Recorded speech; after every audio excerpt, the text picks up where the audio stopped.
The midday sun bore down on the shimmering asphalt of the dusty rest stop, radiating heat that danced above the pavement.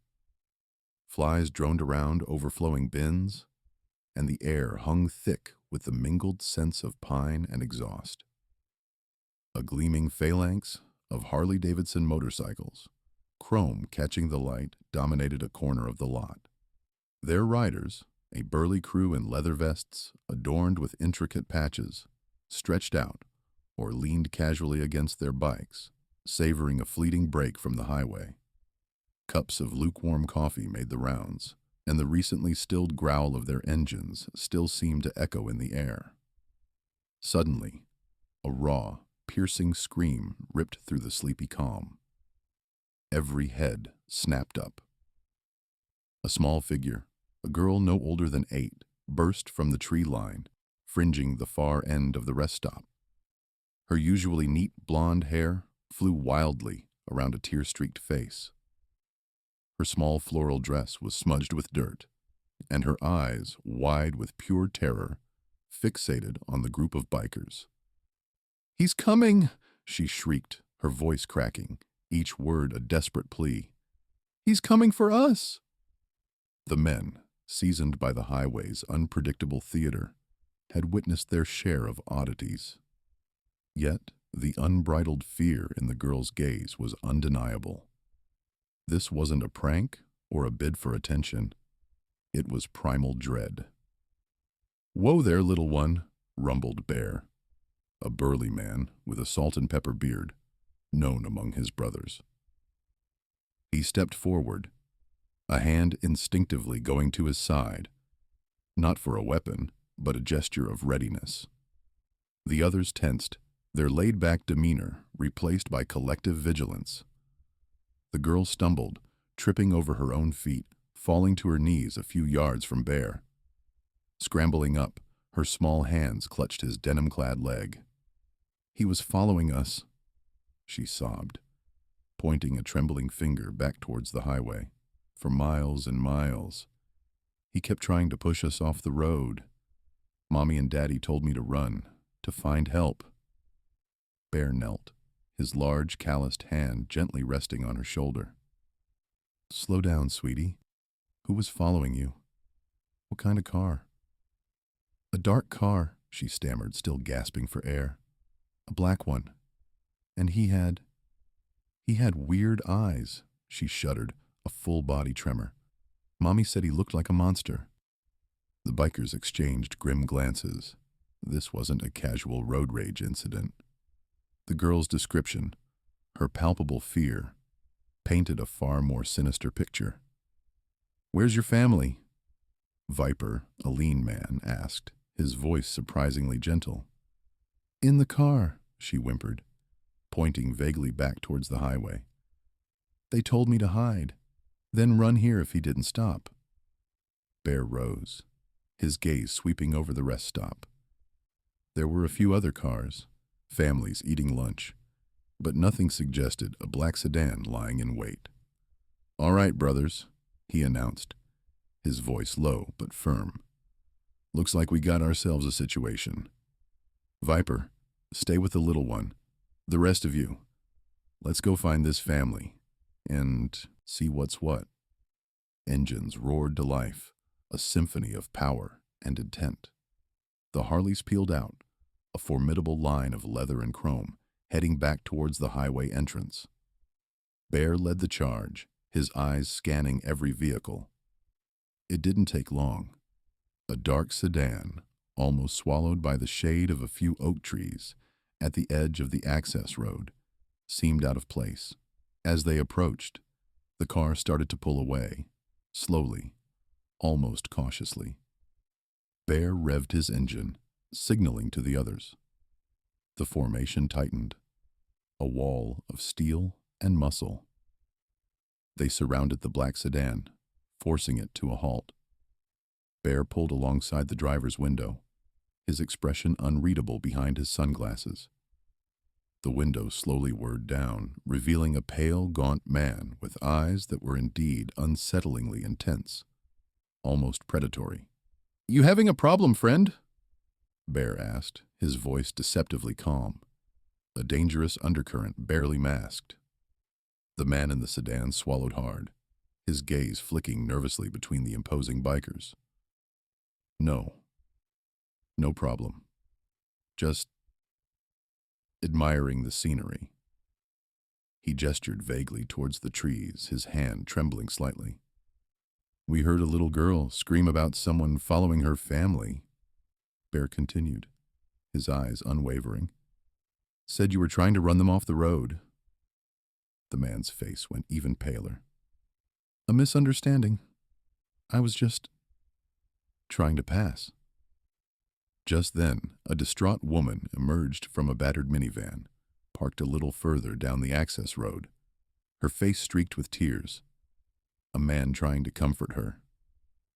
Her eyes widened in recognition and relief when she saw the bikers. She pointed a shaking finger at the black sedan. That's him. He was trying to kill us. The man in the sedan tried to pull away, but the bikes boxed him in, their engines idling menacingly. Bear dismounted, walking slowly towards the sedan. The man's eyes darted around, looking for an escape route that didn't exist. You're coming with us, Bear stated, his voice now devoid of any pretense of calm. We're going to have a little chat about passing and misunderstandings. The man, trapped and outnumbered, offered no resistance. Hammer, one of the burly bikers, took the wheel of the sedan, while the others formed a protective escort around the family's minivan. The little girl, now reunited with her parents, was still trembling, but her screams had subsided into quiet sobs of relief. They led the man and the family back to the rest stop. As soon as the sedan was parked and surrounded, Bear opened the trunk. What they saw sent a collective shiver down their spines. Inside, neatly arranged, were various restraints: rope, zip ties, duct tape. There were also several changes of children's clothing, not just for a girl, but for a boy as well. A small, well-worn doll lay nestled among them. The little girl's mother gasped, clutching her daughter tightly. The father's face, already pale, turned a sickly green. The true horror of the situation settled over everyone like a cold shroud. This wasn't a random act of road rage. This was calculated, premeditated. The man wasn't just following them. He was hunting them. Bear straightened up, his eyes now blazing with a cold fury. He looked at the man, who had sagged against the car, his earlier bravado completely gone, replaced by a defeated slump. You weren't trying to pass, were you? Bear growled, his voice a low rumble of thunder. You were planning something much, much worse. The man remained silent, his gaze fixed on the ground, his shoulders hunched. The terrifying implications of the trunk's contents left no room for doubt. The bikers, hardened men who had seen their share of darkness, felt a chill that had nothing to do with the cool autumn air. They had stumbled upon a nightmare in broad daylight, and thanks to a terrified little girl's scream, they had stopped it just in time. The easygoing atmosphere of the rest stop was replaced by a grim determination. They knew exactly what they had to do next. Lily's frightening tale. Lily's breath hitched, a ragged sound that tore through the sudden silence of the rest stop. Her small hands, grimy from what looked like a struggle, gripped the worn leather of a biker's vest. Her eyes, wide and blue, darted frantically between the group of burly men and the distant highway, as if expecting the monster she spoke of to materialize from thin air. He's coming, she stammered, her voice a thin, reedy whisper. The words were barely audible over the idling rumble of the motorcycles, but the raw terror in her voice cut through the air, silencing even the most boisterous of the Hell's Angels. The man she clung to, a giant with a grizzly beard and a surprisingly gentle gaze, knelt to her level. "Who's coming, little one?" His voice, a low rumble, was meant to soothe, but the urgency in his eyes betrayed his concern. Lily pointed a trembling finger toward a beat-up sedan parked haphazardly near the gas pumps. "My mommy and daddy, he was trying to push us off the road." Her narrative was punctuated by gasps for air, each one a testament to the fear still gripping her. "He had a black car. He kept honking and swerving. Mommy tried to get away, but he was always there." A murmur rippled through the group of bikers. These were men hardened by the road and life, but the genuine, unadulterated fear in a child's eyes was a universal language. One of them, a lean man with a scar tracing his jawline, strode towards the sedan. He found Lily's parents, a young couple, huddled together, their faces pale and etched with the same terror that gripped their daughter. The father, a lanky man named David, was frantically trying to restart their sputtering vehicle. "He was relentless," David recounted, his voice hoarse. "For miles, he was right on our tail, flashing his lights, trying to ram us. We thought we'd lost him when we pulled in here, but then he pulled in too. He just sat there, watching us." His eyes darted nervously to the road. "That's when Lily ran." The bikers exchanged grim glances. This wasn't a road rage incident. This was something far more sinister. The giant, whose name was Bear, stood up, his gaze sweeping over his crew. "All right, listen up," he boomed, his voice cutting through the rising tension. "We're not letting this bastard get away with scaring this family." A chorus of assent rose from the bikers. There was a primal, protective instinct that surged through them, a shared understanding that some lines simply could not be crossed. The sight of a terrified child and helpless parents ignited a furious resolve. "Lily," Bear said, his voice softening once more as he addressed the girl. "What did his car look like? Anything distinctive?" She thought for a moment, her brow furrowed in concentration. "It was really shiny black," she said, her voice stronger now, as if telling her story was a way to reclaim some control. And it had a dent, a big one, on the back bumper. Like a scratch, but shiny. "Got it." Bear nodded, his eyes scanning the highway. "All right, here's the plan. We're forming a convoy. 2 bikes in front, 2 behind. The rest of you, flank them. No one gets near this family's car." He turned to David. "You stay in the middle. Don't stop for anything until we tell you to." David, visibly relieved, nodded vigorously. "Thank you. Thank you so much." As the bikers rumbled to life, forming a formidable shield around the family's sedan, the black car Lily described reappeared on the horizon, a dark smudge against the setting sun. It moved with a predatory grace, steadily closing the distance. "There he is!" Lily cried, pointing. Her voice was still shaky, but a flicker of defiance had entered her eyes. The biker convoy shifted into gear, a roaring wall of chrome and leather. They met the approaching black car head-on, their collective presence an undeniable force. The stalker, clearly surprised by the sudden show of strength, hesitated. He swerved, attempting to bypass the lead bikers, but they held their ground, their engines snarling a warning. The chase was on. The black car, a sleek, expensive model, was fast, but the bikers were agile and numerous. They boxed him in, forcing him to slow down, to acknowledge their presence. Finally, with a frustrated squeal of tires, the black car pulled over to the side of the road, dust billowing around it. Bear, along with several other bikers, dismounted, their faces grim. The driver, a man in a dark suit, remained in his car, his window tinted, obscuring his face. "Get out of the car!" Bear bellowed, his voice echoing across the desolate stretch of highway. After a tense moment, the driver's side door creaked open. A man in his late 50s, impeccably dressed, stepped out. He had a tight, unpleasant smile plastered on his face, a smile that didn't reach his cold eyes. "Can I help you, gentlemen?" he asked, his voice smooth and condescending.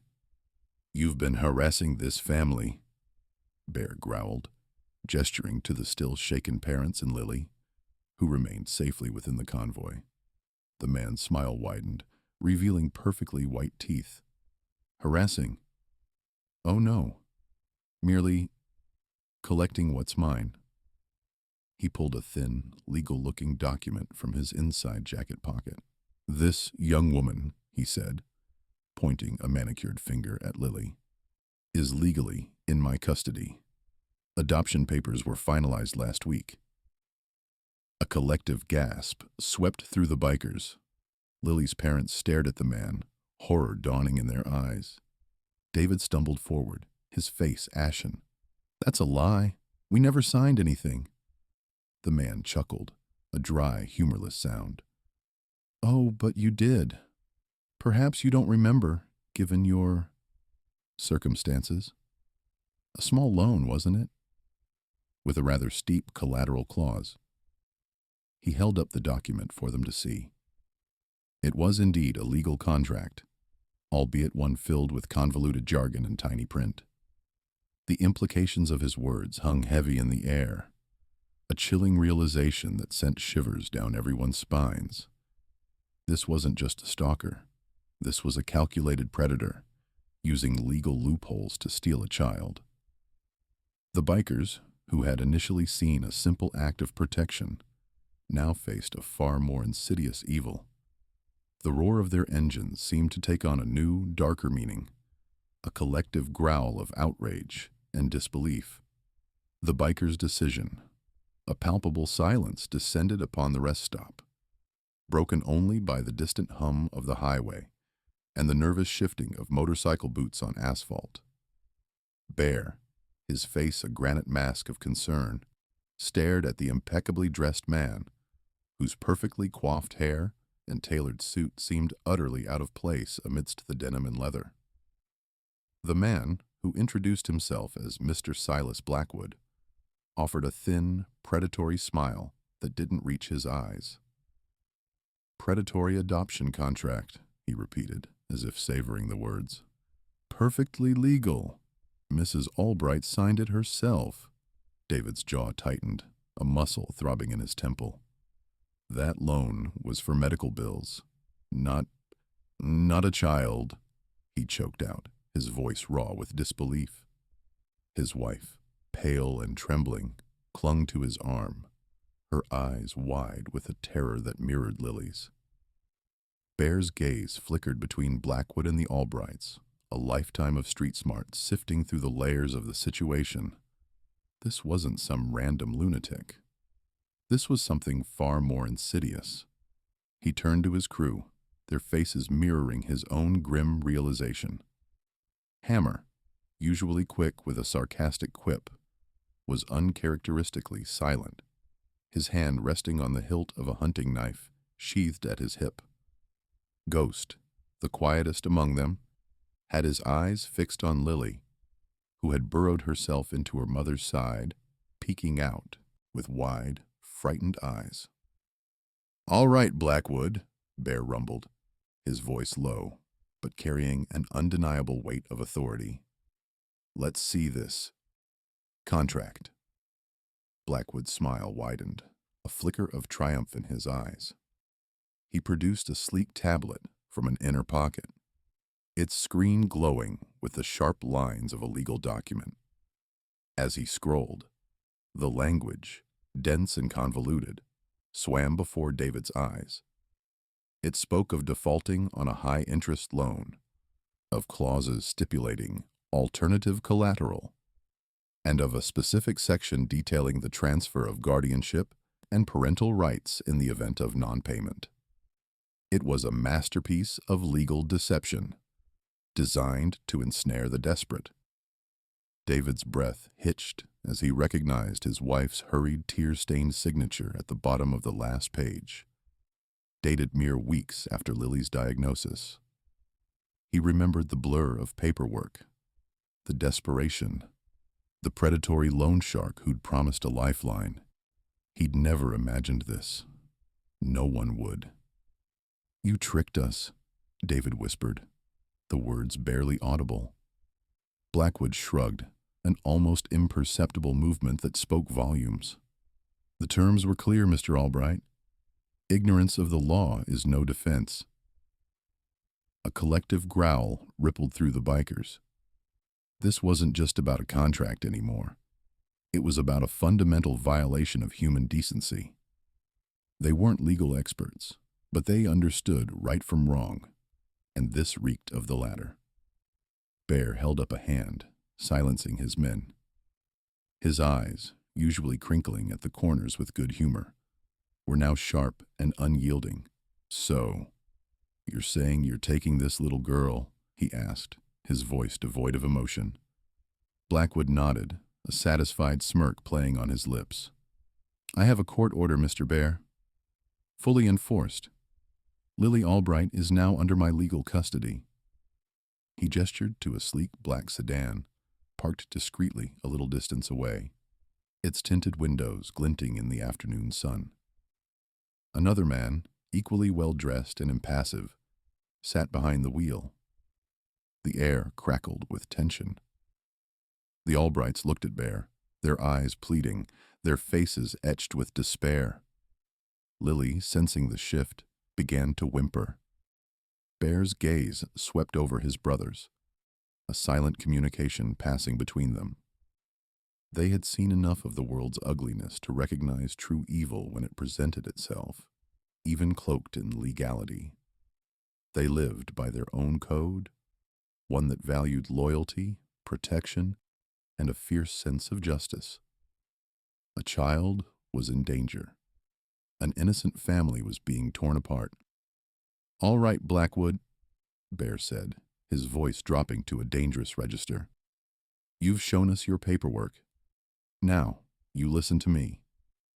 He stepped closer, his imposing frame casting a shadow over the meticulously dressed man. "We don't care about your fancy contracts or your court orders. What we care about is that little girl. And what's right." Blackwood's smirk faltered, slightly. He hadn't anticipated this level of resistance, especially from a group he likely dismissed as mere roughnecks. "You're not taking her," Bear stated, his voice a low growl that vibrated with conviction. "Not while we're here." A tense silence followed. Blackwood's eyes narrowed, a flicker of something akin to genuine annoyance crossing his face. "You understand the legal repercussions of obstructing a court order, Mr. Bear?" he threatened, his voice losing some of its earlier composure.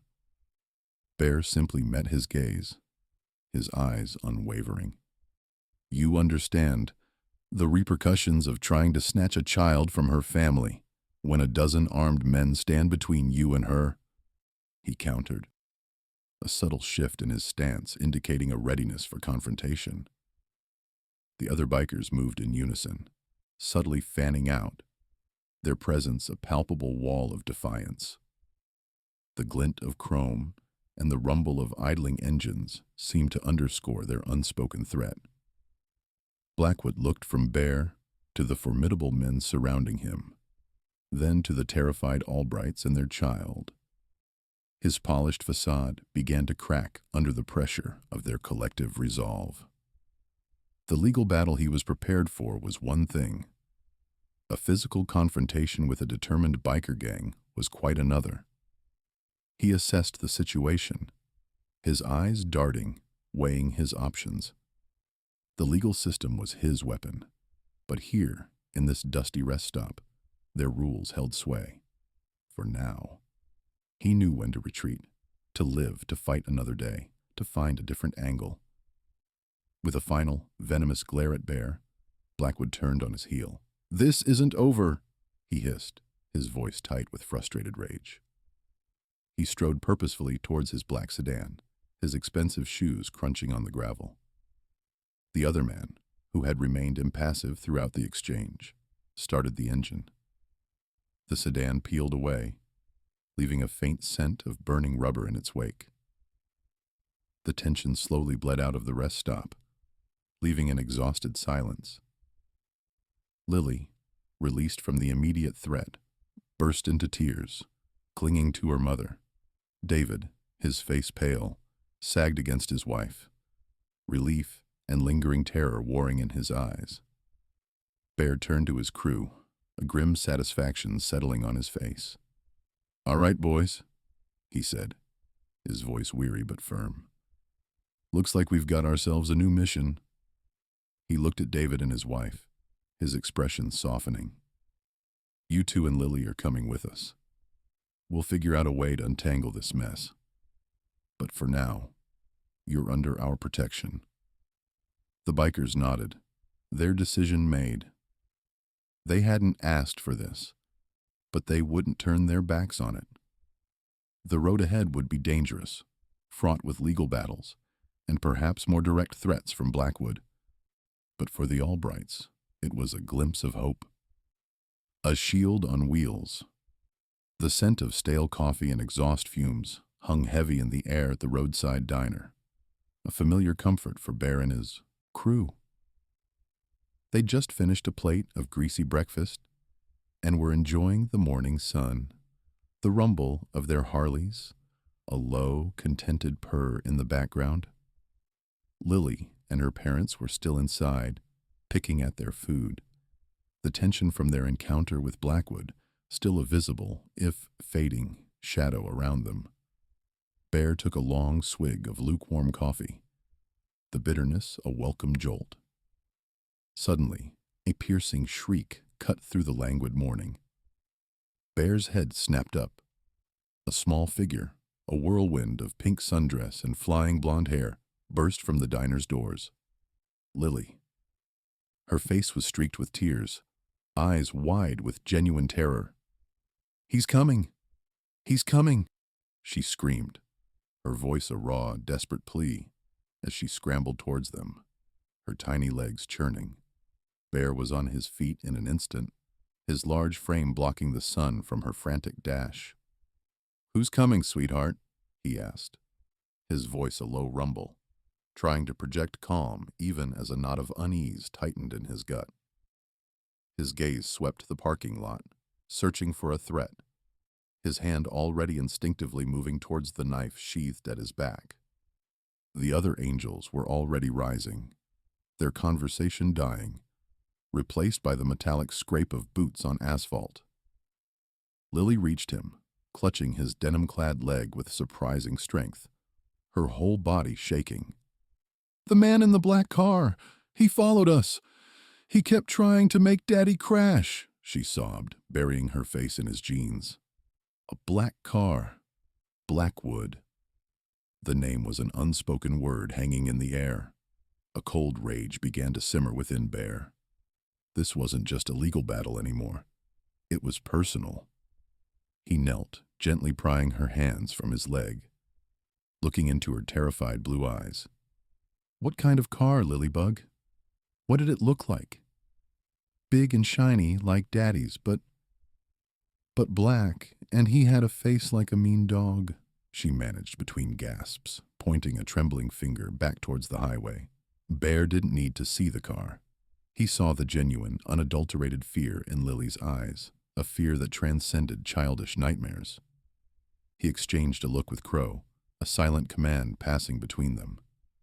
Crow nodded, already moving towards his bike. "Rabbit, get the family in their car. Angel, you and Beast, flank them. Crow, Rooster, with me," Bear barked, his voice carrying the authority of a seasoned leader.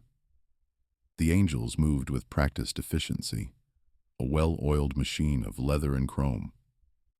Lily's parents, Mr. and Mrs. Albright, emerged from the diner, their faces pale with concern. "What's happening?" Mrs. Albright asked, her voice trembling. "Lily says someone's been following you." We're going to find out who, Bear said, his tone grim. Get in your car. We'll form a convoy. No one gets near you. Within minutes, the Albright's modest sedan was nestled in a protective cocoon of roaring Harleys. Bear led the charge, his eyes scanning the road ahead, a predator scenting prey. The wind whipped past his face, carrying the faint smell of burning gasoline and a rising sense of anticipation. Lily's words echoed in his mind. He kept trying to make Daddy crash. This was beyond a mere follow. This was an active threat. They hadn't gone far when Bear spotted it. A sleek, black sedan, parked inconspicuously on the shoulder a mile up, just beyond a bend in the road. Too perfect, too coincidental. He slowed, signaling the others. The convoy tightened its formation, the rumble of their engines a unified growl. As they approached, the black sedan pulled out, accelerating quickly. It wasn't Blackwood's car, but the driver's face was obscured by dark sunglasses, his posture rigid. He clearly saw the wall of bikers, but instead of slowing, he pressed harder on the gas, trying to outrun them. "He's making a run for it!" Rooster yelled over the roar of their bikes. "Not on our watch," Bear growled, twisting the throttle. The lead bike surged forward, a thunderous wave of chrome and muscle. The black sedan was fast, but it was no match for a coordinated pursuit. They boxed him in, forcing him to slow, then to pull over onto a dusty gravel shoulder. Bear and Crow dismounted, their footsteps crunching on the loose stones. The air vibrated with the idling engines of the Harleys, a potent, unspoken threat.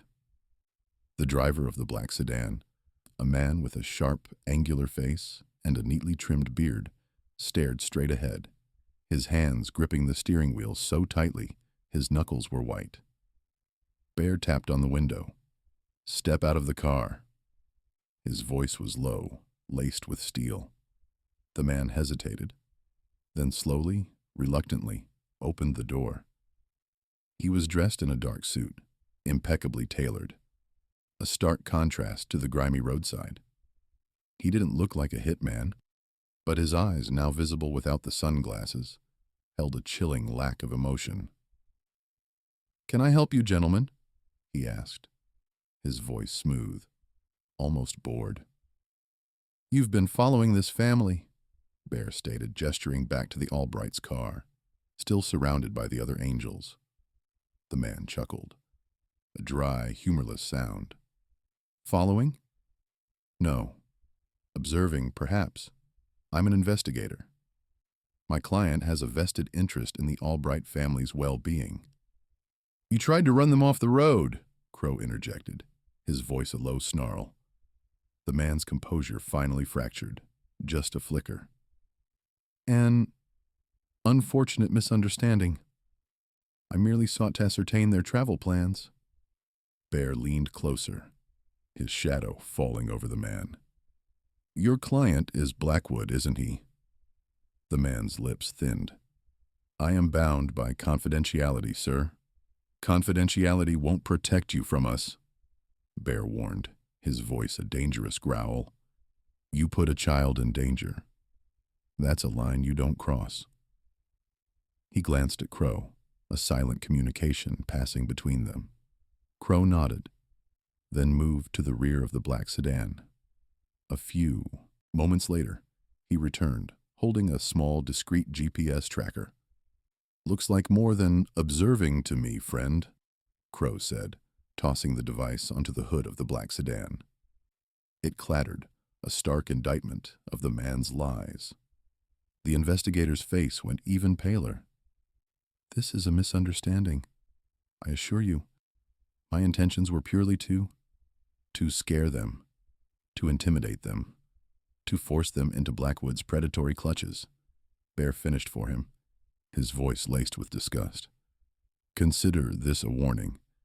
You, your client, and anyone else who tries to lay a hand on this family will answer to us. Now, get in your car, and if we see you, Within 100 miles of them again. You'll regret the day you were born. The man, clearly out of his depth against the unified threat of the angels, nodded numbly. He scrambled back into his car, started the engine, and sped off in the opposite direction, leaving a cloud of dust and a lingering sense of unease. Bear watched him go, then turned back to his crew. The confrontation was over, but the message was clear. Blackwood wasn't just playing by the rules of the law. He was playing dirty. And now, so were they. The shield of wheels had been deployed, and it had proven effective. But Bear knew this was just the beginning. The real battle was yet to come. The stalkers return. The scent of pine needles and damp earth hung heavy in the air as the Albright's ancient minivan rumbled into the rest stop, followed closely by Bear's Road King. Lily, her face pale and drawn, had been quiet for most of the drive, her eyes darting nervously to the rearview mirror. As soon as the van shuddered to a halt, she was out of the door, a small, frantic blur of motion. "He's coming!" she shrieked, her voice thin and reedy, cutting through the low thrum of idling engines. Her arms windmilled as she stumbled towards Bear, her breath catching in ragged gasps. "The man! He was following us!" Bear dismounted in one fluid motion, his boots crunching on the gravel. The other angels, already stretching and lighting up, paused, their easy camaraderie dissolving into watchful stillness. Crow, who had been adjusting his bandana, let his hand drop, his eyes narrowing on the trembling child. "Who, honey? Who was following you?" Bear's voice, usually a low growl, was gentle, laced with a calm that belied the sudden tightening in his chest. He knelt, bringing himself to Lily's eye level, his gaze searching hers for confirmation of what he already suspected. The man in the black car," she sobbed, burying her face against his denim-clad leg. "He kept driving too close, pushing us. Mommy tried to get away, but he was always there." She pulled back, her eyes wide and brimming with a terror that felt too profound for a child. "He wanted to make us crash, Bear. I saw it." A cold fury began to simmer beneath Bear's calm exterior. He stood, his gaze sweeping over the rest. Stop. It was sparsely populated, a few truckers stretched out in their cabs, a family picnicking by the tree line. No black sedan in sight, yet. "Crow, Bones, check the perimeter," Bear commanded, his voice now a low rumble that carried an unmistakable edge. "Knuckles, get the family inside the van. Stay put. No one leaves." The angels moved with practiced efficiency. Crow and Bones, their expressions grim, disappeared around the far side of the building, their heavy boots making little sound on the asphalt.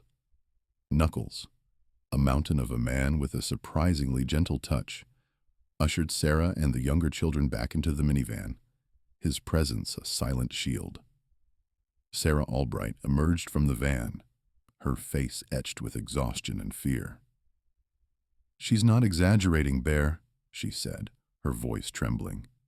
"He was relentless, for at least 50 miles. Every time I tried to pull over, he'd either speed up or slow down, blocking me. It was deliberate." Suddenly, the distant whine of an engine grew louder, approaching from the highway exit. A sleek black sedan, its windows tinted, glided into the rest stop. It didn't pull into a parking spot, but cruised slowly past the Albright's minivan, its movements deliberate, almost predatory. The driver, obscured by the dark glass, was a faceless threat. "There he is!" Lily cried, pointing a shaky finger. Bear's eyes locked onto the car. It was the same model Crow had identified at the last stop. A black luxury sedan, the type favored by corporate enforcers, not casual travelers. The vehicle passed the angels, its engine purring, then made a wide U-turn, positioning itself to block the rest stop exit.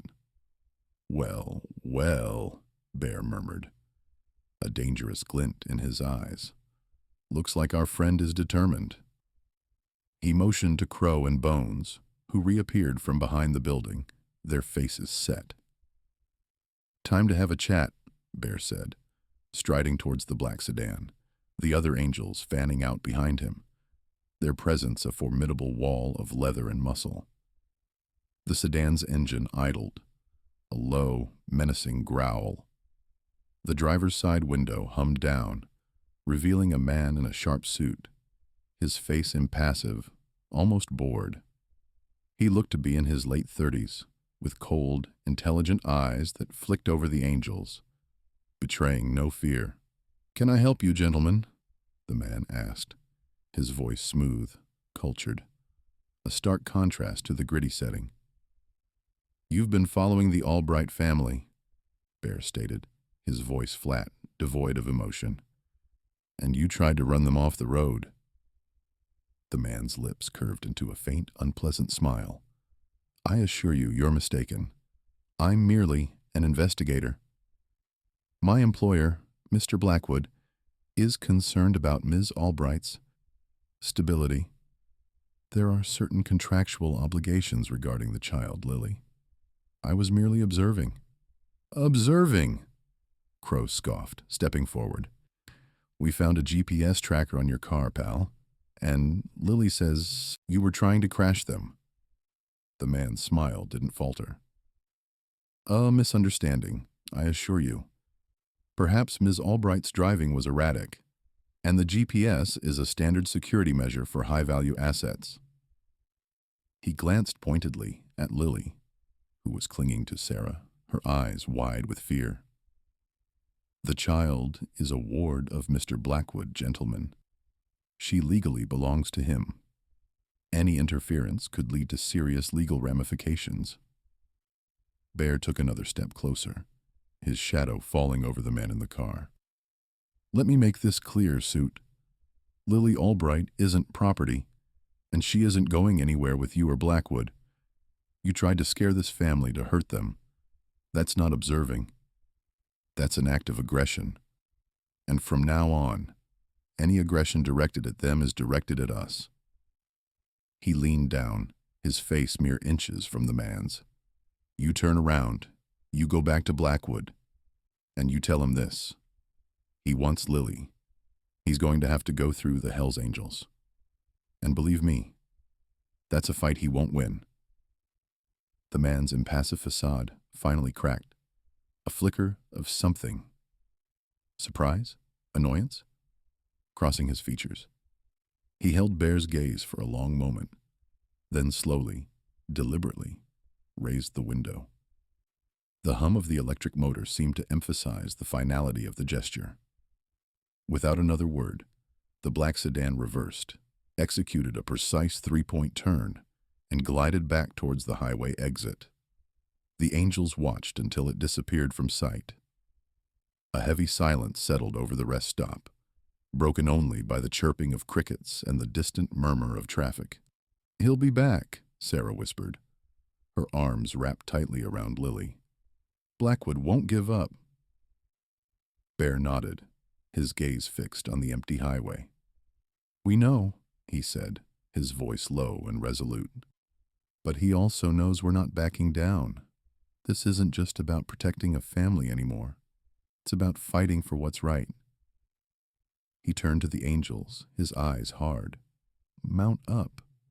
We're not leaving their side until this is over." The chase begins. The gravel crunched under Bear's boots as he strode back from the service station's counter, a lukewarm coffee in hand. The rest stop, usually a transient blur of exhaust fumes and hurried pit stops, felt different today. A nervous energy hummed beneath the surface, a premonition he couldn't quite shake.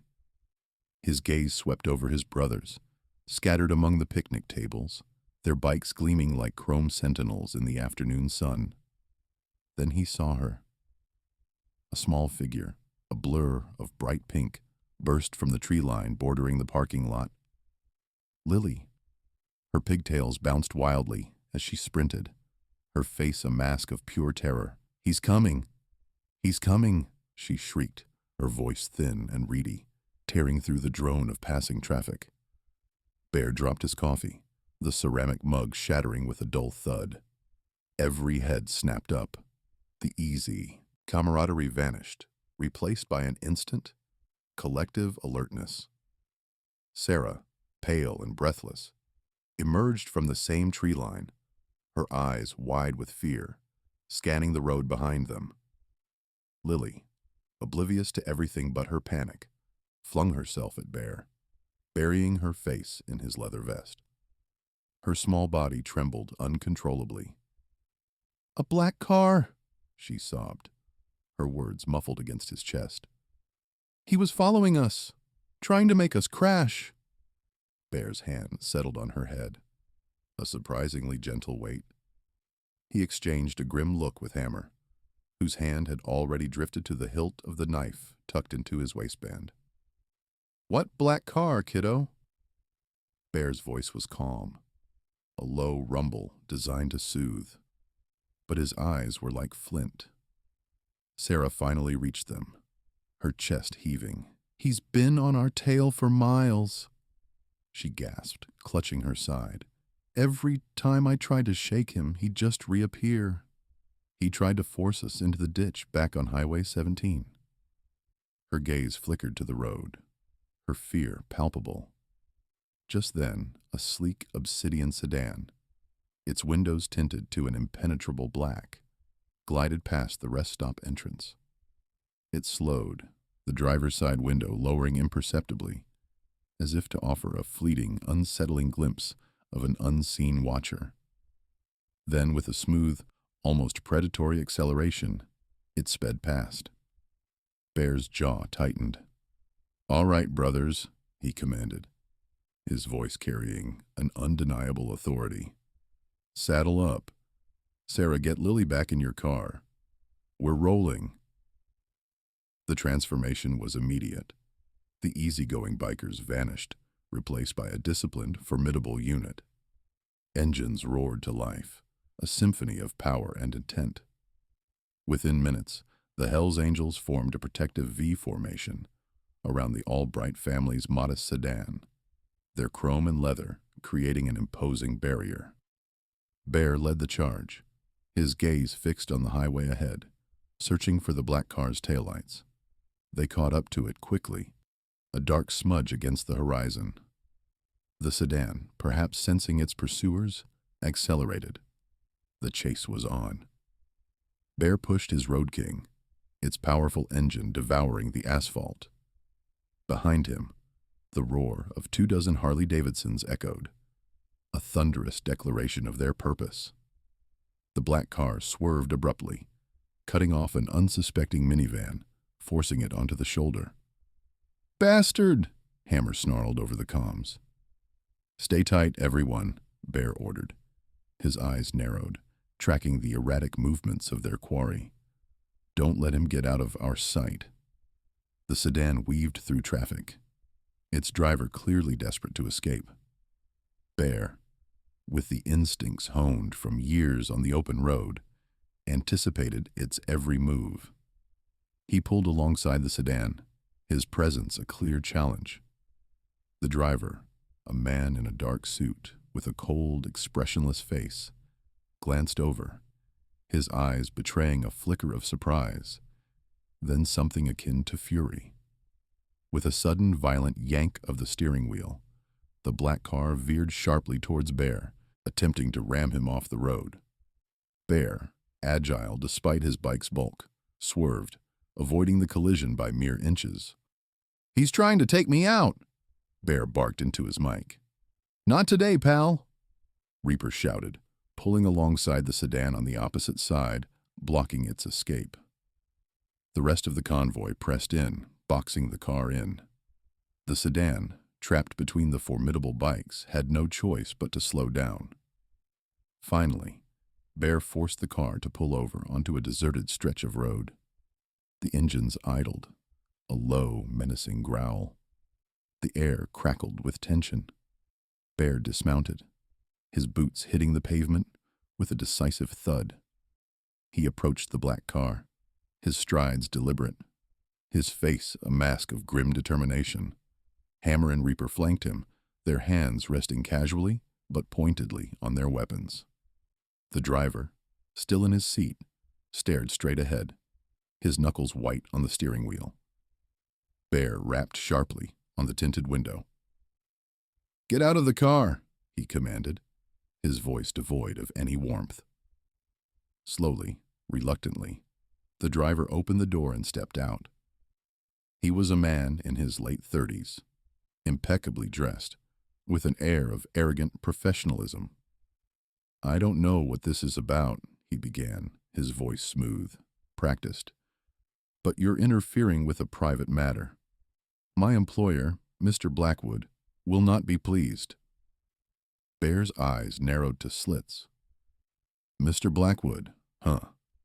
The man who sent you to terrorize a family and try to run them off the road?" He gestured to the Albright's car, where Sarah was holding a trembling Lily close. The man's composure finally cracked. "I was merely enforcing a contractual obligation," he spat, a hint of desperation in his tone. "The child, Lily Albright, is legally a ward of Mr. Blackwood. She belongs to him." The words hung in the air, chilling everyone to the bone. Belongs to him. The implication was horrifying. A collective gasp rippled through the bikers. Lily, overhearing the exchange, let out a small, terrified whimper from the back of her mother's car. Sarah's face drained of all color. Bear took a step closer, his shadow falling over the man. "She belongs to no one," he growled, his voice a low, dangerous rumble. "Especially not to some corporate predator who sends his goons to terrorize a little girl. You tell your Mr. Blackwood that Lily Albright is under our protection, and if he comes near her again, he'll have the Hell's Angels to answer to." He paused, letting the weight of his words sink in. "Now, get in your car and drive away, and don't ever let me see your face near this family again. Understand?"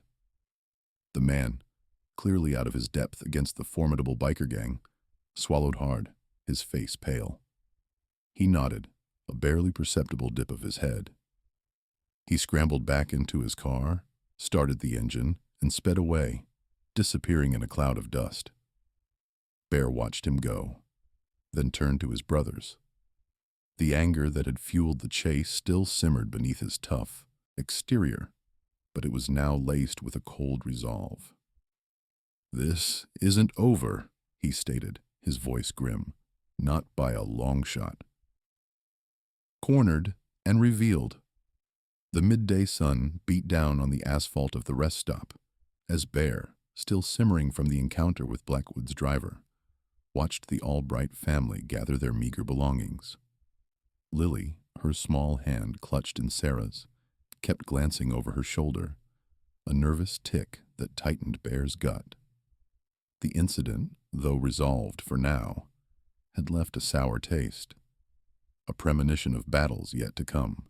"We need to make a plan," Bear rumbled, addressing his patched brothers, who had formed a loose perimeter around the family's rented sedan.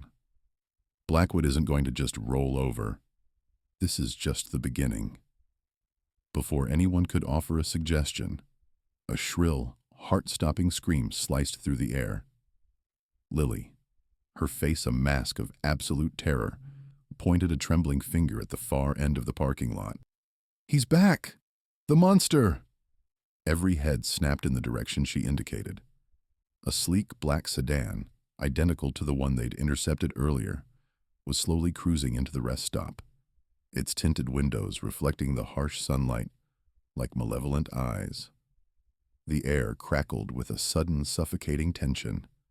"Get in the car," Bear barked, his voice a low growl of command. Lily and Sarah scrambled into the back seat, Mark fumbling with the keys to start the ignition. The engine sputtered to life, a desperate sound against the ominous silence that had fallen over the rest stop. The black car picked up speed, its engine a low thrum that vibrated through the ground. It wasn't driving towards the Albrights. It was heading straight for their bikes. "They're trying to block us in," Joker observed, his hand already on the grip of his. 45. "Not on my watch," Bear snarled. "Move! Block them!" The Hells Angels roared to life, a symphony of engines erupting as they swung their bikes in a coordinated maneuver, forming a protective wall between the black sedan and the Albright's car. The black car swerved, its tires squealing in protest, barely avoiding a collision with Angel's Road King. Bear kicked his bike into gear, the Harley's powerful engine surging beneath him. "Go, Mark! Get out of here!" he yelled over the din. Mark, his face pale, floored the accelerator. The rental car shot out of the rest stop, kicking up a cloud of dust. But the black sedan was fast, too fast. It veered around the bikers, a dangerous dance of steel and chrome, and was soon hot on the Albright's tail again. "Son of a bitch!" Bear roared. "We're not letting him get away with this!" The chase was on. The Hells Angels, a blur of leather and chrome, peeled out of the rest stop after the black car. The highway stretched before them, a ribbon of asphalt under a vast, indifferent sky. Bear pushed his bike to its limit, the wind whipping past his face, his eyes fixed on the receding black sedan. The black car, however, was clearly driven by someone with professional training. It weaved expertly through traffic, taking advantage of every opening, maintaining a frustrating lead. Bear could see Lily's small face pressed against the rear window, her eyes wide with fear, a tiny beacon of vulnerability that fueled his rage. Suddenly, the black car swerved sharply, cutting across two lanes, forcing a semi-truck to blare its horn and swerve dangerously. The Albright's car, caught by surprise, nearly lost control. "That's it!" Bear yelled into his comms. "Angel! Joker! Flank him! Reaper, stay on the Albrights! Don't let them out of your sight!" The bikers executed the maneuver with practiced precision. Angel and Joker, their powerful bikes rumbling like thunder, sped up, positioning themselves on either side of the black sedan. Bear, a menacing presence in its rearview mirror, kept up the pressure from behind. Cornered, the black car had no choice but to slow down. Angel, with a precise maneuver, nudged the sedan's rear fender, sending a jolt through the vehicle. The driver, clearly frustrated, slammed on the brakes, bringing the car to a screeching halt in the emergency lane. Bear pulled up alongside the driver's side, his pistol drawn and aimed squarely at the tinted window. Angel and Joker positioned their bikes to block any escape. Reaper, his face grim, pulled up behind the Albright's car, forming a protective rear guard. The tinted window slowly lowered, revealing a man in a crisp, dark suit. He was different from the previous driver, older, with a lean, hawkish face and eyes that held a cold, calculating glint. He looked at Bear with an expression of mingled contempt and surprise. "You again," the man said, his voice smooth and controlled, belying the desperate chase they'd just endured. "I must say, your persistence is unexpected." "Who are you?" Bear demanded, his voice rough with suppressed fury. "My name is Mr. Thorne," the man replied, a faint, humorless smile touching his lips. "And I am merely following instructions. Mr. Blackwood is very insistent on acquiring his ward." "Ward?" Bear scoffed. "She's not his ward. She's a little girl you're trying to kidnap." Thorne's smile widened, a chilling sight. "Kidnap? A strong word, Mr. Bear. Legally, Lily Albright is Mr. Blackwood's ward, as per the terms of a properly executed adoption contract." He reached into his jacket pocket, pulling out a folded document. "Signed by her parents, I might add." Bear's blood ran cold. He looked at the document, then back at Thorne's impassive face. "That's a lie," he snarled, though a seed of doubt had already been planted. "Is it?" Thorne's gaze flickered to Lily, who was peering out from behind Sarah's shoulder, her eyes wide and fearful. "Perhaps you should ask the Albrights. It might save you a great deal of trouble." The implication hung in the air, heavy and menacing. Bear felt a cold dread creep into his stomach. The fight he thought he understood was suddenly shifting, twisting into something far more insidious. This wasn't just a simple chase. It was a carefully orchestrated legal assault. And the Albrights, it seemed, were caught in a web far more complex than anyone had imagined.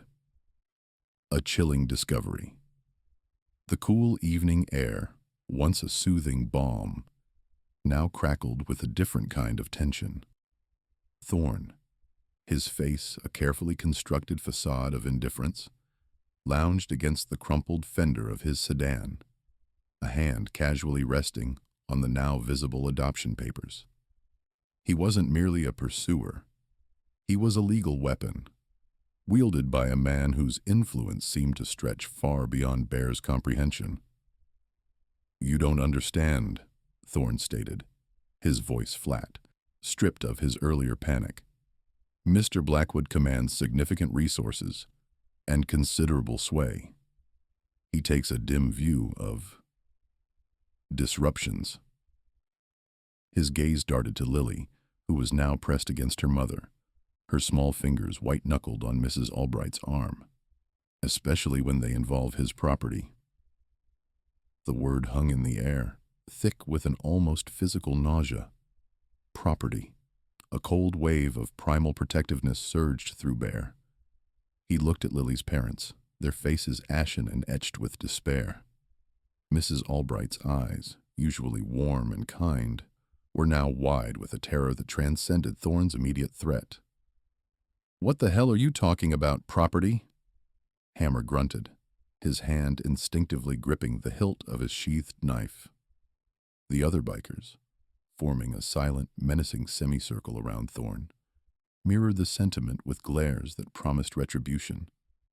Thorne's dry, unpleasant chuckle grated in the silence. "The girl, Lily. She belongs to Mr. Blackwood. Legally, mind you. All the documents are in order, signed and notarized." He gestured to the sheaf of papers. Her parents, in a moment of financial hardship, saw fit to enter into a contractual agreement, an adoption of sorts. Mr. Blackwood has been exceedingly generous. A strangled gasp escaped Mrs. Albright. Mr. Albright, his jaw clenched, seemed on the verge of collapse. The sheer, audacious cruelty of it stole the breath from Bear's lungs. An adoption contract? This wasn't some back-alley deal for a stolen bike. This was a calculated, predatory assault on a family, shrouded in legal jargon. Bear stepped forward, his boots crunching on the gravel. "Let me see those papers." His voice was a low rumble, presaging retribution.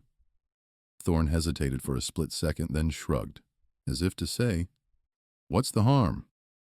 He slid the documents across the damaged car hood. Bear snatched them, his eyes rapidly scanning the dense text. The language was convoluted, clearly designed to obfuscate, but the core message was chillingly explicit. It detailed a sum of money exchanged, a transfer of parental rights, and a clause granting Mr. Blackwood full custody of Lily Albright. Signatures, dates, and a notary stamp cemented its horrific legitimacy. This is a nightmare," Mrs. Albright whispered, her voice barely audible. Mr. Albright, finally finding his voice, choked out, "He told us it was a loan, a way to get us through a rough patch. He said it was just a formality to secure it, that it wouldn't mean anything permanent." His face contorted in agony. He promised Lily would be safe. A cold, sharp wave of understanding washed over Bear. Blackwood hadn't just threatened them, he had entrapped them, ruthlessly exploiting their vulnerability. He had woven a legal net around Lily, making her a pawn in some twisted game. "He tricked us," Mr. Albright repeated, his voice rising in anguish. "He knew we were desperate. He made us sign without fully understanding. He said he was helping." Thorne merely observed them, an almost imperceptible smirk playing on his lips.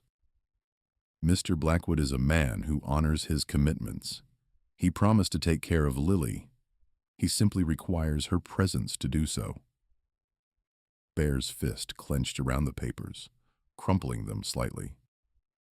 This wasn't just about protecting a little girl from a man in a black car anymore. This was a battle against an entrenched system, against a powerful individual who could weaponize the law itself. "So what's the plan now, fancy man?" Bear growled, his gaze fixed on Thorne. "You think you're just gonna waltz away with this kid?" Thorne straightened, a flicker of his earlier arrogance returning. "My instructions were to retrieve Lily. I've completed my part. Mr. Blackwood will send others if necessary. Stronger, more persuasive individuals. You gentlemen are merely a temporary inconvenience." He pulled out a sleek phone, tapping at the screen. "My next directive is to report the delay. He'll know you have the papers now. He'll know everything." The chilling implications settled over them like a shroud.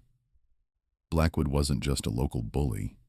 He was an organized threat, a spider weaving a complex web of legal and physical coercion.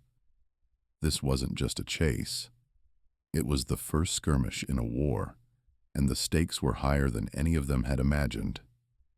Lily, her small body trembling against her mother, was at the heart of it all.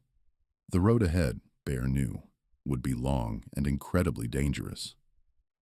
But looking at Lily's terrified face and the desperate hope in her parents' eyes, he knew one thing for certain. They weren't backing down. Not now. Not ever. The confession. The diner's fluorescent hum felt less like an assurance of safety, and more like a cruel spotlight as Thorne laid out the grim truth. The air thickened with Bear's unspoken fury, a silent storm brewing behind his eyes. He pushed back from the table, the scrape of the chair a harsh counterpoint to the quiet devastation Thorne's words had wrought. Lily, legally, bound, a commodity. The idea gnawed at him, a bitter taste of the world's true depravity. "So, Blackwood just bought her?" Bear's voice was a low growl, barely controlled. "Like a goddamn puppy." Thorne nodded, the lines around his eyes deepening. "Not so crudely, but effectively, yes. An adoption contract, carefully worded, exploiting the Albrights' desperation. They were drowning in debt, losing everything. Blackwood offered a lifeline, disguised as benevolence. He covered their medical bills, paid off their mortgage, even established a trust for Lily, contingent on his guardianship. Guardianship that just happens to be a thinly veiled claim of ownership," Bear finished, running a hand over his shaved head. The chrome gleam of his ring caught the diner's artificial light, a small, cold spark. "And the parents? They signed it away?" "Under duress, effectively," Thorne clarified. "They were vulnerable. Blackwood's lawyers are masters of their craft. The contract is ironclad, designed to stand up to scrutiny. It paints him as a savior, not a predator. And now, he's simply exercising his rights." Bear slammed a fist on the table, the cups rattling. "Rights? What about Lily's rights? What about her family's rights to keep their child?" Thorne sighed, pushing his glasses higher on his nose. "Legally, in this specific, twisted context, they have very few. The law, as it stands, often favors the letter of the contract, especially when drafted by someone with Blackwood's resources. We're not fighting a simple custody battle, Bear. We're fighting a system that allowed this to happen and a man who knows how to exploit every loophole within it. The weight of Thorne's words settled heavy in the booth. This wasn't just about protecting Lily from a bad man. It was about disentangling her from a web of legal treachery, woven with insidious precision. Bear felt the primal urge to simply ride to Blackwood's opulent estate, kick down his doors, and reclaim Lily by force. But Thorne's sober assessment brought him back to the harsh reality. Brute strength wouldn't suffice here. This required a different kind of war. As Bear wrestled with the implications, the diner door chimed, and then a breathless figure burst in. It was Mrs. Albright, her face pale, eyes wide with a fresh terror that dwarfed their current conversation. She scanned the room frantically, her gaze locking onto Bear and Thorne. "They're here," she gasped, clutching her chest, her voice a ragged whisper. "Blackwood's people! They're outside!" Bear and Thorne exchanged a look, the conversation about legalities abruptly giving way to immediate danger. Bear was on his feet in an instant, his chair scraping loudly across the tile floor. "Where's Lily?" he demanded, his voice sharp with urgency. "In the restroom," Mrs. Albright stammered, pointing a trembling finger. "I told her to stay." There. They were circling the diner, like vultures. I saw them from the window. 3 black SUVs. Bear's blood ran cold. He pictured Lily, small and vulnerable, trapped. He moved with a speed that belied his size, pushing past Mrs. Albright, his eyes scanning the diner's windows for any sign of movement. The diner, once a place of respite, now felt like a glass cage. "Thorne, get Mrs. Albright and the boy to the back exit," Bear commanded, his voice low and guttural. "Don't look back. Go. I'll get Lily." Thorne, despite his slight build, moved with surprising efficiency, grabbing Mrs. Albright's arm and herding her toward the kitchen, her son whimpering at her side. Bear, meanwhile, made for the restroom door, his hand already reaching for the heavy iron handle of his Bowie knife, a familiar weight against his side. The diner patrons, who had until now been oblivious, began to stir, sensing the sudden shift in atmosphere. A few heads turned, whispers rippling through the booths. Just as Bear reached the restroom, the main door of the diner swung open with a dramatic creak. 3 figures, dressed in dark suits, entered, their movements synchronized and deliberate.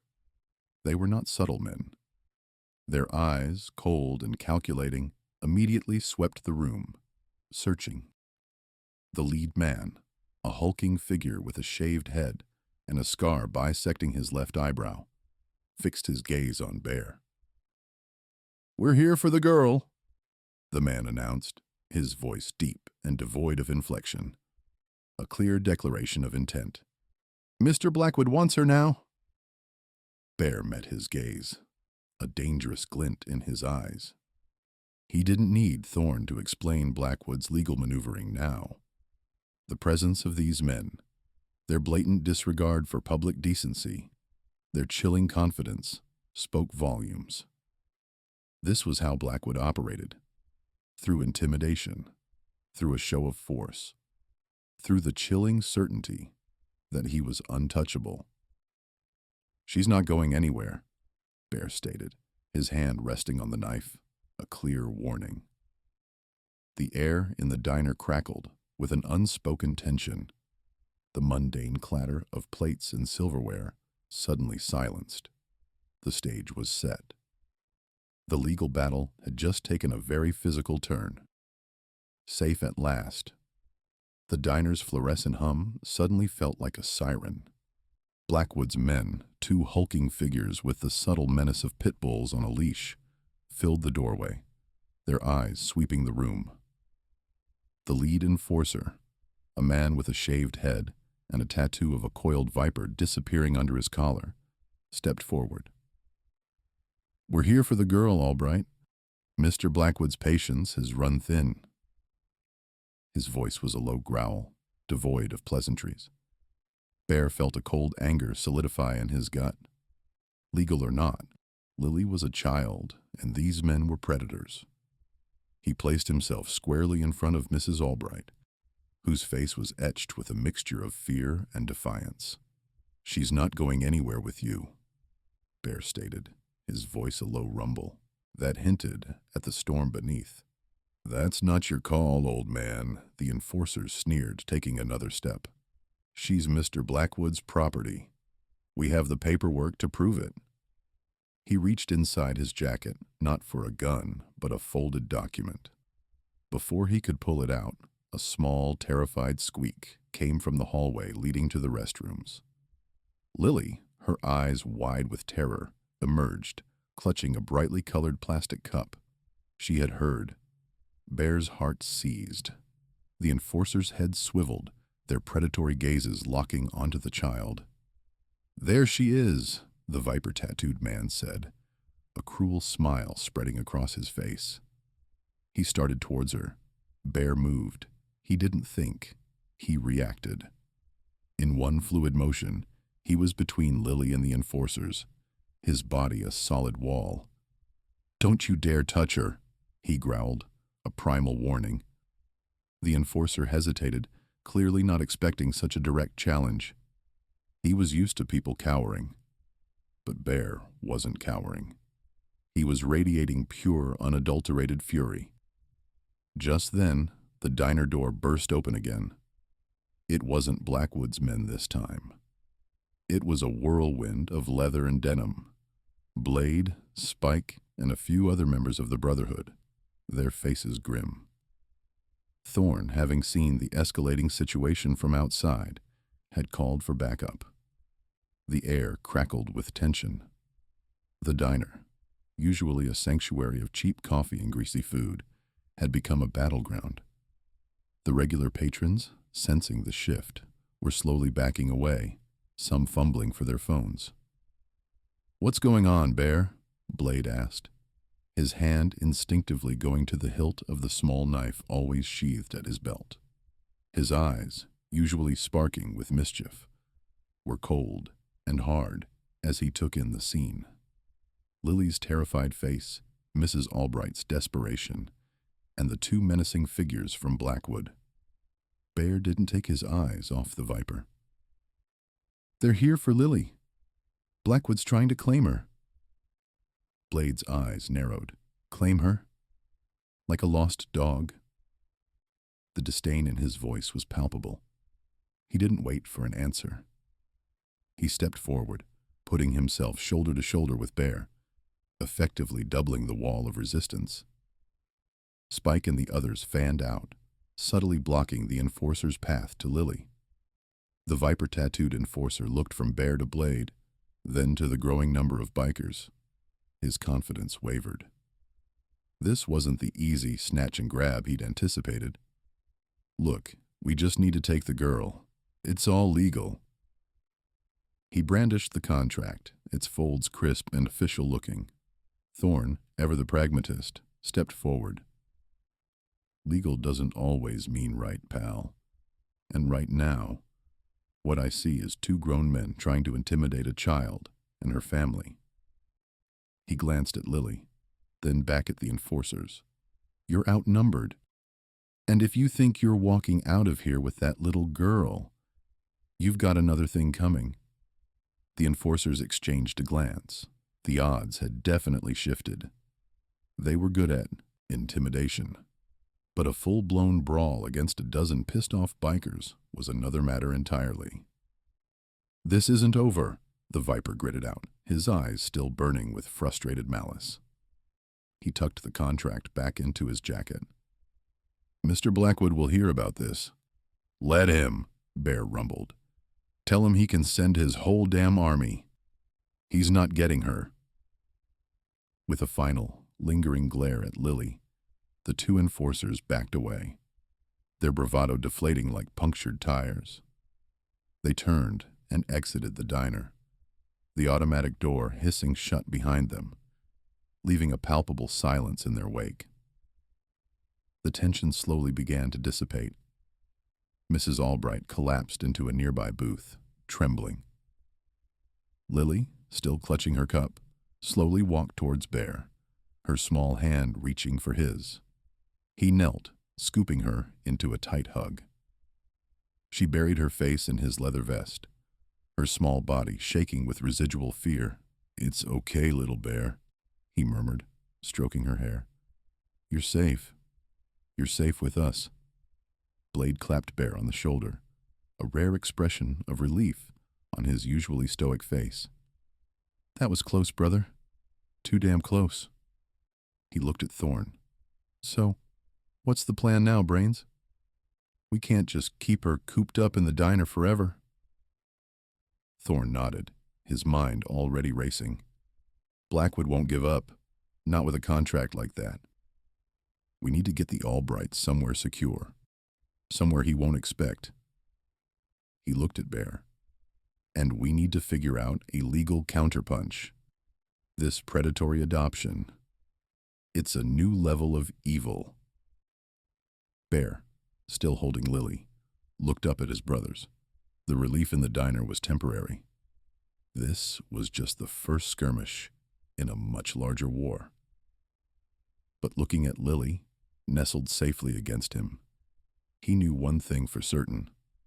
They weren't backing down, not for anything. "We'll take them to the compound," Bear declared, his voice firm. "It's the safest place. And then we fight this thing with every resource we have." The Brotherhood nodded in agreement. The compound, their fortress, would provide temporary refuge. But the real battle, the one for Lily's freedom, was just beginning. For now, however, the immediate threat had passed.